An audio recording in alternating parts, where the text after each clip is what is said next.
ulipo, lile jukumu uko nalo, basi si wewe, ni Allah akakuchagua uwe hivyo.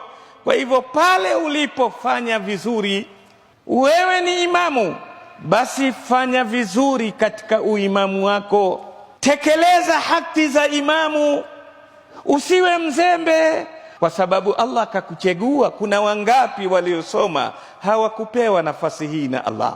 Wewe ni mwalimu, kuwa mwalimu mzuri, mwalimu ambaye atatumia zile mbinu alizosoma za kuwa mwalimu.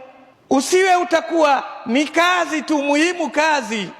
Wewe ni mfanyibiashara, kama Muislamu lazima uwe mfanyibiashara mzuri. Si bora tu wewe, hapana, uwe mzuri katika biashara yako, muaminifu, mkweli, mwenye bidii, mwenye lugha tamu. Una sababu za ile biashara kuwa mzuri.